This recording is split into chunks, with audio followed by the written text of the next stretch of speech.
우리 속담에 말은 나면 제주도로 보내고 사람은 나면 한양으로 보낸다는 말이 있습니다. 망아지는 그렇다 치고 사람은 왜 한양으로 보낼까요? 동서고금을 막론하고 그 나라의 수도 왕도에는 모든 관공서 그리고 기업, 학교, 나라의 모든 기반 시설이 밀집되어 있습니다. 그만큼 사람도 많고요. 그래서 그곳에 가야 세상 보는 눈이 더 넓어지고 소위 말하는 성공과 출세도 할 수 있는 기회가 주어진다고 생각했기 때문이죠. 예수님 당시 예루살렘도 그랬습니다. 적어도 이스라엘의 왕들이 거하는 왕도였습니다. 지금은 국제사회에서 이스라엘의 수도가 예루살렘이냐 아니면 텔아비브냐 논란이 있긴 합니다만은 적어도 예수님 당시까지만 해도 예루살렘은 정치, 경제, 교육, 문화 모든 면에서 중심지였어요. 한마디로 그 예루살렘에 가야 성공과 출세할 기회가 있었던 거죠. 그런데 이스라엘에 있어서 예루살렘은 그것보다 더 큰 의미가 있습니다. 하나님 임재의 상징인 성전이 있기 때문이죠. 성경에서도 하나님이 당신의 이름을 두시려고 구별하신 곳이 바로 예루살렘이었기 때문입니다. 그래서 모든 이스라엘 사람들이 그렇습니다마는 그 예루살렘에 살지 못하는 사람들, 이스라엘 땅에 살아도 그 예루살렘에 올라가는 것이 얼마나 큰 기쁨이었겠습니까? 또 흩어져 사는 디아스포라 그 사람들에게 있어서 예루살렘은요 이슬람의 그 메카를 능가하는 신앙과 삶의 중심지였어요. 그래서일까요? 이스라엘 사람들은 이 예루살렘을 향하여 갈 때 항상 올라간다라는 표현을 사용했습니다. 시편에도 보면은요 성전에 올라가는 노래라고 표제어가 붙은 시들이 있고요. 오늘 32절 33절에도 예루살렘으로 올라간다라는 표현이 2번이나 반복되고 있어요. 여러분 지금 예수님 일행은요 갈릴리 지역에서 남쪽 유다 이 예루살렘 쪽으로 내려오고 있는 중입니다. 근데 왜 올라간다라는 말을 쓰고 있는 걸까요? 물론 예루살렘은요 해발 약 700m 정도 되는 고지대에 위치해 있긴 합니다. 그러나 예루살렘은 말씀드린 것처럼 성전이 있는 곳이기 때문에 그들에게는 항상 올라가야 하는 곳으로 인식이 되었던 거예요. 그리고 시편을 통해서 알 수 있는 것처럼 성전에 올라가는 노래 그 시들을 우리가 가만히 묵상해 보면은요 항상 그들의 마음에 기쁨이 있고 감격이 있고 사모함이 있었던 것을 알 수 있습니다. 자, 그런데 오늘 그 예루살렘으로 오르는 예수님의 제자들 역시나 상기되어 있는 그 모습을 보게 됩니다. 왜냐하면 그네들의 스승 예수가 그 예루살렘에 입성하면은 자기들이 생각하는 그 성공과 출세를 할 수 있을 거라고 기대했기 때문이죠. 예수님 당시 정통 유대인들은 예수님을 메시아로 인정하지 않았습니다. 지금도 그렇고요. 하지만 감사하게도 예수님의 제자들은 예수님이 메시아이심을 알았어요. 믿었어요. 하나님이 하신 일이죠. 하지만 그 메시아가 어떤 존재인가, 이 메시아에 대한 개념은 그 당시 정통 유대인들과 크게 다르지 않았어요. 예수님의 제자들도 이 메시아가 이 나라를 그 이방 나라의 손에서 건져내주고 자유하게 해주고 옛 다윗 왕국의 그 영광과 그 명성을 되찾게 해줄 것으로 그렇게 기대를 했던 것이죠. 그래서일까요? 그 예루살렘으로 오르는 길에 예수님의 제자 야고보와 요한이 조심스럽게 예수님께 요청합니다. 주의 영광 중에서, 마태복음에는 주의 나라에서, 무슨 말이에요? 예수님이 이제 올라가시면 그 예수님의 나라를 이루게 될 것인데 그 나라에서 우리를 하나는 주의 우편에 하나는 좌편에 앉게 해달라고 요청을 하는 거예요. 한마디로 예수님께 벼슬 자리를 청탁하고 있는 겁니다. 여러분, 왜 이들이 예수님께 이런 요청을 하고 있는 걸까요? 복음서를 보면은 예수님의 제자 가운데 베드로, 야고보, 요한 이 세 사람이 항상 같이 다녔어요. 예수님의 핵심 최측근 3인방인 것이죠. 근데 오늘 이 본문에는 야고보와 요한 이 형제만 예수님께 은밀하게 청탁을 하고 있어요. 피는 물보다 진하다는 게 여기서도 알 수 있습니다. 게다가 야고보와 요한의 어머니 살로메는요, 예수님의 어머니 마리아와 자매지간으로 알려져 있어요. 그래서 마태복음을 보면은 이 야고보와 요한이 아니라 야고보와 요한의 어머니 살로메가 예수님께 그런 부탁을 하고 있습니다. 친인척 관계를 빙자한 청탁 지금 하고 있는 거예요. 그런데 41절을 보면은 이 사실을 알게 된 다른 제자들이 화를 냈다고 합니다. 왜 그랬을까요? 아마도 수제자 베드로는요, 이 야고보 요한 괘씸했을 거예요. 내가 그래도 그 3인방 중에 한 사람인데, 내가 수제자인데 나를 빼놓고 자기들이 가서 그런 청을 해? 괘씸했을 거예요. 근데 다른 제자들도 마찬가지예요. 왜 화를 냈을까요? 그들도 똑같은 생각을 하고 있었기 때문에 예수님께서 이루시는 그 나라에서 자기들도 예수님 좌편에 우편에 앉고 싶었기 때문에, 그런 벼슬을 하고 싶었기 때문에. 여러분, 그렇습니다. 이 순간 제자들의 마음을 지배하고 있었던 것은요, 세속적인 욕망, 바로 그것이었어요. 자, 그런데 어쩌면 오늘 저와 여러분들도 다르지 않습니다. 사랑하는 우리 성도 여러분, 저와 여러분들이 예수를 믿는 이유가 무엇입니까? 목적이 무엇입니까? 혹시나 우리 내면에도 이 제자들과 같은 그런 세속적인 욕망이 꿈틀대고 있지는 않습니까? 예수 믿으면 병 낫고, 예수 믿으면 부자 되고, 예수 믿으면 성공하고 출세하고 자녀들도 좋은 학교 들어가고, 이런 것들을 혹시 기대하고 계시지 않습니까? 물론 나쁘다고 말씀드릴 수는 없어요. 이 땅을 사는 모든 인생은 그런 결핍과 또 그런 기대를 가지고 살고 있기 때문에 지난 인류 역사만 봐도 사람들은 종교의 그 힘으로 이것들을 자기의 것으로 만들어 보려고 애를 써왔기 때문이죠. 우리나라도 마찬가지예요. 전쟁 이후에 나라가 극도로 가난해졌을 때 잘 살아보세, 잘 살아보세, 그렇게 하면서 경제가 한참 발전할 때 한국 교회도 덩달아서 성장하고 부흥했어요. 그 이면에 이 기복신앙이 자리 잡고 있었던 것 우리는 부정할 수 없습니다. 교회 안에서 어떤 직분을 받는 것조차도 세상에서 벼슬 하나 하는 것처럼 그렇게 생각하고 있는 것도 사실이기 때문에요. 근데 여러분, 만약에 그렇다면 정말 이것이 예수를 믿는 진짜 이유가 될 수 있을까요? 여러분, 다른 사람은 몰라도 왜 예수님의 제자들이 이런 생각을 하고 있었을까요? 이제 갓 예수를 믿기 시작하는 사람들은 몰라도 수십 년 신앙생활 하신 분들 그 내면에도 왜 이런 욕망이 꿈틀대고 있는 걸까요? 앞서도 말씀드렸어요. 궁극적으로 예수님이 이루실 그 하나님 나라에 대한 오해 때문입니다.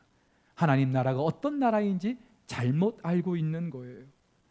지난 몇 주간 우리는요, 질그릇 같은 인생을 살면서도 괜찮은 이유, 우리 안에 보배이신 예수 그리스도의 그 십자가 복음이 있기 때문이라고 말씀드렸어요.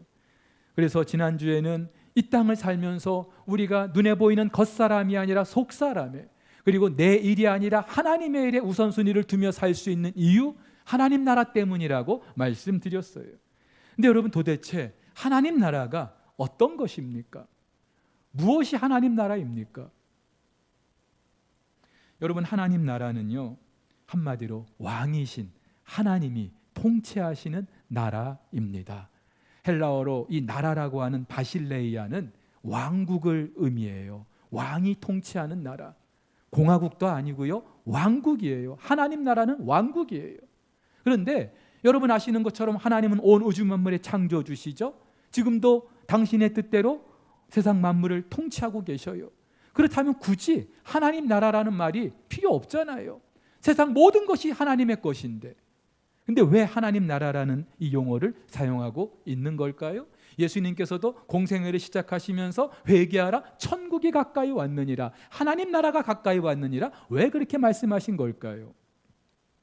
여러분, 하나님께서 처음 온 우주 만물을 창조하셨을 때 창조 세계는 완벽 그 자체였어요. 하나님께서 보시기에 심히 좋았다라고, 하나님의 형상대로 창조된 인간도 그 하나님의 완벽한 창조 세계에서 절대적인 풍요와 행복을 누리며 살았어요. 그 어떤 결핍이 있을 수가 없었어요. 하나님과 인간의 관계, 인간과 인간과의 관계, 인간과 다른 피조물과의 관계 완벽했어요. 자, 그런데 안타깝게도 사탄으로 말미암아 죄가 이 세상에 들어오고 그 죄 때문에 하나님과의 관계가 끊어집니다. 여러분, 하나님과의 관계가 깨트려지게 되는 결정적인 이유는 바로 죄 때문이에요. 그런데 이 죄가 하나님과의 관계를 깨트리지만 그 죄로 말미암아 이 땅의 모든 인생들은요, 하나님과의 그 끊어진 관계 속에 살 수밖에 없는 거예요. 이전에는 그 무한하신 하나님의 자원을 우리가 다 갖다 쓸 수 있었는데 그 관계가 끊어지는 바람에 이제는 유한한 우리의 그 자원만 가지고 살 수밖에 없는 인생이 된 거예요. 당연히 결핍이 있을 수밖에 없죠. 물질과 시간과 건강의 결핍이 있는 거예요. 하나님과의 관계가 끊어지다 보니까 사람과의 관계도 엉망이 돼버렸어요. 여러분, 그래서 죄로 말미암아 우리 인생이 겪게 되는 이 실존의 상황을 한마디로 말한다면 고난과 불행 그 자체인 거예요. 근데 여러분, 하나님께서는 당신의 형상대로 창조한 우리 인생이 이렇게 사는 걸 원치 않으셨어요. 처음 창조 때의 그 모습 다시 회복하기를 원하셨어요. 그런데 그 모습을 회복하기 위해서는 우리 인간의 죄 문제가 해결돼야 되잖아요. 그래서 하나님께서는 그 아들 예수 그리스도를 십자가에 내주시고 하나님과의 관계를 회복시켜 주시면서 우리 가운데 하나님 나라를 시작하게 해주신 줄 믿으시기를 바랍니다. 여러분, 그래서 오늘 45절에도 보면은요, 예수님께서는 당신이 온 것은 많은 사람을 위하여 대속물로 주기 위하여 오셨다, 그렇게 말씀하고 있어요. 이 대속물이라는 말, 그 당시 포로로 끌려오거나 노예가 되었거나 그 사람들을 자유하게 하기 위해서 필요했던 돈이에요. 속전이라고도 하죠. 마찬가지로 예수님께서 죄와 사망의 권세에서 사탄의 나라에서 신음하던 저와 여러분들을 예수님 당신이 친히 속전이 돼 주셔서 값을 치러 주셔서 우리를 해방시켜 주시고 하나님 나라의 백성이 되게 해 주셨다는 말이에요. 사랑하는 우리 성도 여러분, 하나님 나라는 그래서 예수 그리스도의 십자가 죽으심과 부활하심과 승천으로 이미 시작된 줄 믿으시기를 바랍니다. 그리고 그 십자가 보혈을 믿는 저와 여러분들은 이미 하나님 나라 백성이 된 줄 믿으시기를 바랍니다. 우리가 이 땅에 살고 있습니다마는, 대한민국이라는 국적을 가지고 살고는 있습니다마는 저와 여러분들의 진짜 신분은요, 하나님 나라의 백성인 줄 믿으시기를 바랍니다.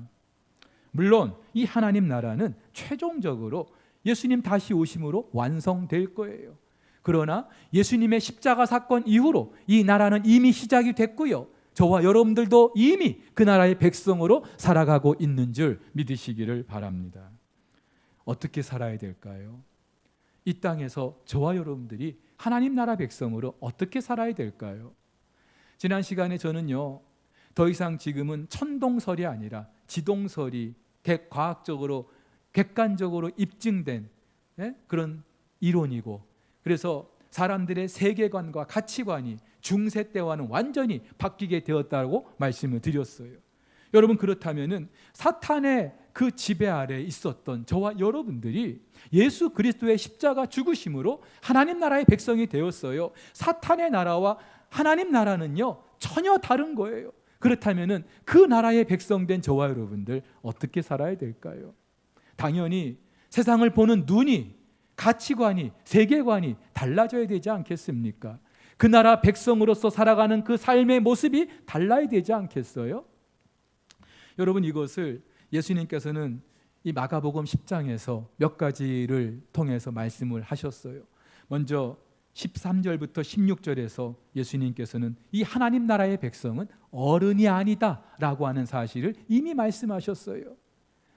하나님 나라는 어린아이의 것이다, 그렇게 말씀하셨어요. 무슨 말이에요? 아이들만 그 나라 갈 수 있다는 거예요? 아니죠. 지금도 그렇습니다마는 예수님 당시 어린아이들은요, 한 가정의 가장의 절대 의존할 수밖에 없는, 그 가장이 베푸는 은혜 아니면 살 수가 없었어요. 마찬가지로 이 하나님 나라는 우리 하나님의 은혜 아니면 우리가 들어갈 수 없는, 그 백성이 될 수 없는 그런 나라라는 거예요. 또 말씀하십니다. 그 하나님 나라의 백성은 돈 많은 부자도 아니라는 거예요.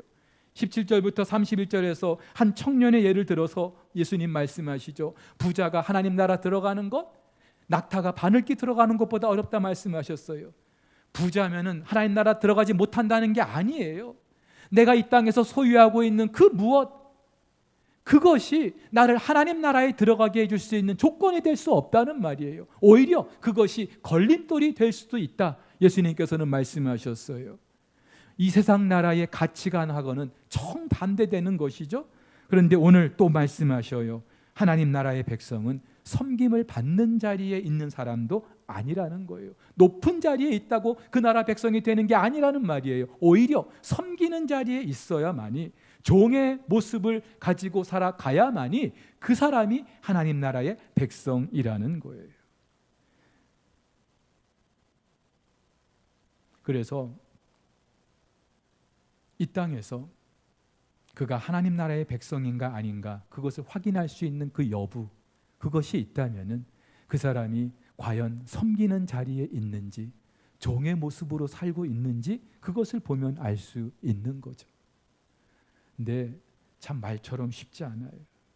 우리 육신의 본성으로 쉽지 않아요. 이미 이 세상 나라의 가치관에 뼛속까지 물들어 있는 저와 여러분들은 정말 어려운 일이에요.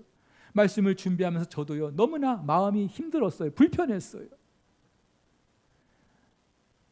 말씀을 전해야 하는 이 목사도 섬기는 사람이 아닌데, 종의 마음을 갖지 못했는데 어떻게 이 말씀을 전할 수 있을까?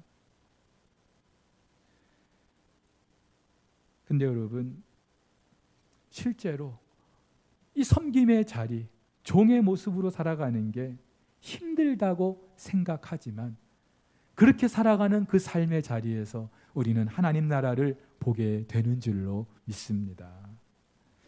종의 마음, 예수를 위한 바보라는 이 책을 펴낸 데이빗 케이프라는 목사님이 계셔요.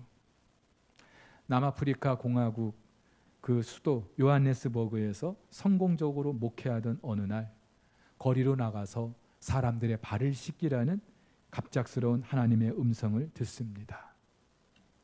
너무나 갑작스러운, 그리고 당황스러운 그런 음성을 듣고 이 목사님은 즉각 순종을 못하고 1년 이상 고민하고 또 기도하고 그랬대요.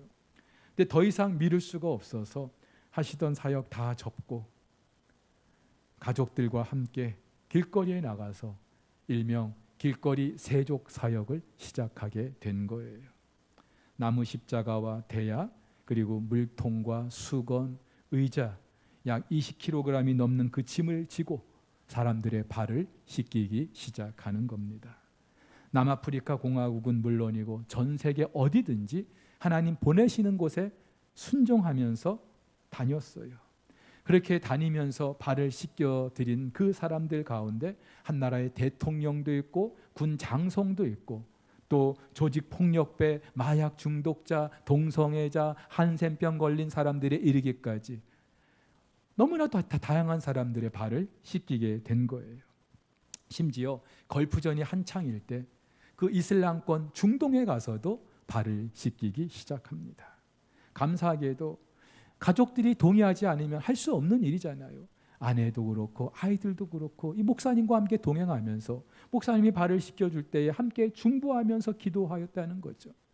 그런데 그렇게 사람들의 발을 씻기는 그 현장마다 엄청난 치유와 회복의 역사가 있었다는 거예요. 깨진 가정이 회복되고 중독이 치유가 되고 조직폭력배가 예수님을 영접하고 그와 동행하기도 하고, 한마디로 이분들이 가는 곳마다, 더 정확하게는 발을 씻겨드린 그곳마다 하나님 나라가 만들어지고 있었던 거예요. 여러분, 이것만 봐도 하나님 나라는 철저히 섬김의 자리에서, 종의 자리에서 세워진다는 것을 알 수 있는 거죠. 그러면서 종의 마음이라는 그 책에서 데이빗 KV 목사님은 이렇게 말합니다. 천상의 영역에서 선택할 수 있는 무기, 성령의 검입니다. 그렇죠? 영적인 세계에서 사탄과 싸우기 위해 우리는 하나님의 말씀을 가지고 싸울 수밖에 없어요. 근데 지상의 영역에서 선택할 수 있는 무기, 섬김의 수건입니다. 그러면서 칼은 수건을 이길 수 없습니다. 그렇게 말하고 있어요. 우리가 지금 마가복음을 묵상하고 있는데 이 마가복음은 9장까지는 예수님께서 갈릴리를 중심으로 하셨던 그 사역을 다루고 있어요. 근데 10장부터는 예수님이 예루살렘을 향하여 올라가시는 그 사역을 다루고 있습니다. 예수님이 왜 예루살렘에 올라가신다 그랬어요? 하나님 나라를 이루기 위해서 올라가신다 그랬어요. 물론 제자들의 기대와는 다르게 예수님은 십자가의 죽으심으로 그 나라를 이루십니다. 그래서 오늘 33절, 34절에서도 예수님은 제자들을 따로 불러서 좀 더 구체적으로 그곳에서 있게 될 일들을 말씀하시죠. 사람들이 당신을 능욕하고 침뱉고 채찍질하고 마침내 죽일 것이라고요. 한마디로 이 길은 제자들이 기대했던 것처럼 군림하는 길, 스포트라이트를 받는 길, 영광스러운 길이 아니라 고난의 길이고 죽음의 길인 거예요. 근데도 예수님은요, 의연하게 당당하게 이 길을 오르십니다. 왜요? 그래야 하나님 나라가 세워지기 때문에. 근데 여러분, 이 길은요, 예수님만 가시는 게 아니죠. 예수님의 제자들도 이 길을 가야만 했습니다. 마찬가지로 오늘 예수님을 따른다고 하는 저와 여러분들 누구라도 이 길을 갈 수밖에 없습니다. 무엇보다도 저와 여러분이 정말로 하나님 나라의 백성이라면 하나님께서는 저와 여러분들이 반드시 이 길을 가도록 하신다는 거예요. 여러분, 오늘 본문에서 야고보, 요한은 예수님이 마시는 그 잔도 세례도 내가 다 감당할 수 있습니다. 아주 당당하게 이야기를 했어요. 그것이 무엇을 의미하는지도 모르면서 그렇게 이야기했어요. 적어도 예수님이 십자가에서 죽으시고 그 이후에 한동안도 야고보와 요한을 비롯한 제자들도 그네들의 그 생각에서 깨어날 수 없었을 거예요. 그런데 우리가 성경을 보면은요, 이후에 야고보는요, 사도행전 12장에서 기독교 역사의 최초의 순교자가 되고요, 요한도 반모섬의 유배가 되어서 마지막까지 정말로 복음을 위하여 예수 그리스도를 위하여 그렇게 헌신하며 살았던 것을 보게 됩니다. 무슨 말이에요? 지금 안 된다고 포기할 게 아니라는 말이죠. 하나님께서는 저와 여러분이 정말로 하나님의 그 백성이라면은 반드시 이 길을 가게 하시도록 만들어 가신다는 거예요. 근데 여러분, 억지로 떠밀듯이 그렇게 가는 것보다 이왕이면 우리가 좀 더 분명한 이유와 목적을 가지고 예수님 오르신 그 길을 가야 되지 않겠습니까? 그 이유가 무엇입니까? 이 길 끝에서 저와 여러분들이 누리게 될 영광이 있기 때문에. 이 영광은 물론 우리가 이 세상에서 바라는 부귀 영화 그런 영광이 아니에요. 차원이 다른 거예요. 하지만 그것이 무엇인지 아직 내 손에 잡히지 않았지만 희미하지만 그러나 그 영광은 우리가 능히 이 길을 가도록 우리에게 힘을 불어 넣어주는, 동기를 부여해주는 그런 것이 되는 줄 믿으시기를 바랍니다. 그래서 오늘 예수님께서도 당신이 그렇게 능욕을 받고 침뱉음을 당하고 채찍질을 당하고 마침내 죽기까지 하지만 제 3일 만에 다시 살아날 것이라고 말씀을 하셨던 거예요.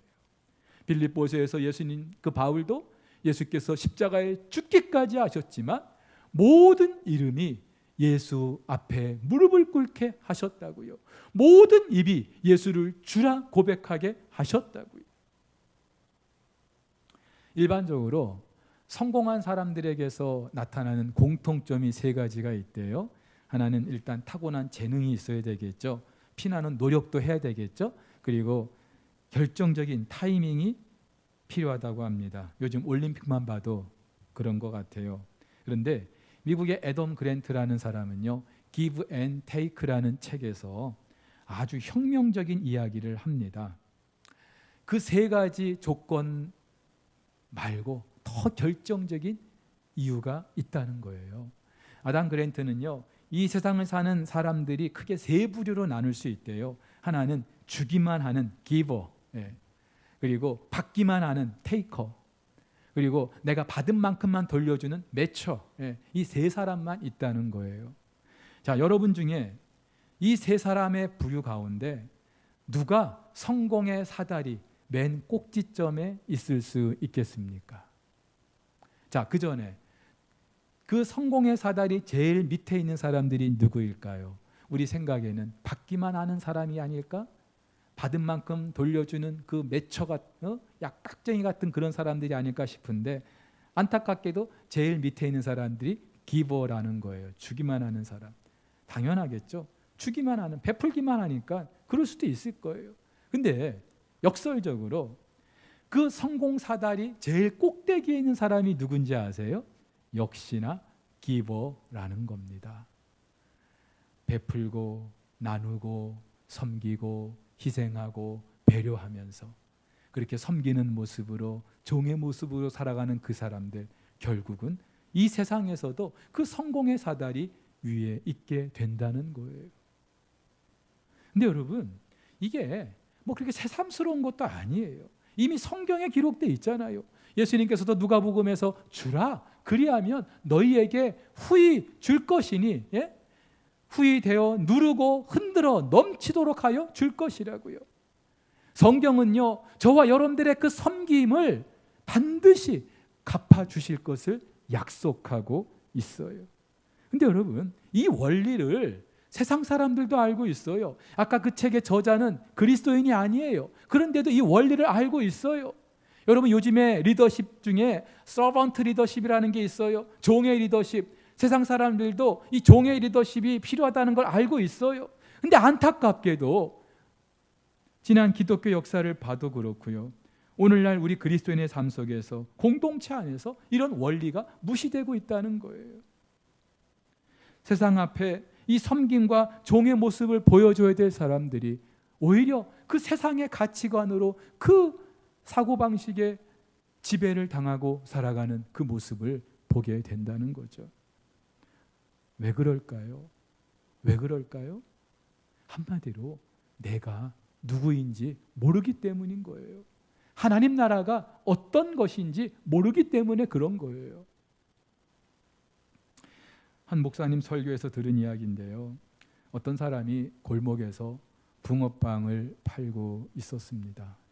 자, 참고로 제가 이 붕어빵 장사를 말씀드리는 것은 절대로 붕어빵 파시는 분을 폄하하기 위한 게 아니라는 거 이해해 주시고요. 장사가 잘 됐어요. 신이 났어요. 근데 얼마 지나다 보니까 저쪽에 또 한 사람이 붕어빵을 파는 거예요.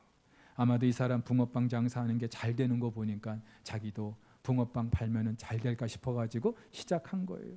근데 그 사람은 이 사람보다 더 싸게 파는 거예요. 그리고 팥을 더 많이 넣어서 파는 거예요. 여러분 같으면 누구한테 가겠어요? 두 번째 그 붕어빵 장수에게 가지 않겠어요? 그래서 어떤 일이 벌어졌을까요? 두 사람이 멱살을 붙들고 싸우기 시작합니다. 야, 내가 여기서 장사하고 있는데 알면서 왜 너도 똑같은 장사하는데? 장사할 데가 여기밖에 없어 하면서. 그러자 두 번째 그 사람이 뭐라고 말해요? 여기 네가 전세 냈니? 네 땅이야? 하면서. 내 마음인데. 근데요, 그 골목에 또 다른 붕어빵 장수가 생긴 거예요. 이 사람은 아예 간판을 이렇게 써서 붙였습니다. 우리 집 붕어빵은 저 두 집과는 다릅니다. 질이 다릅니다. 우리는 국산 밀가루만 쓰고요, 치즈 붕어빵도 있습니다.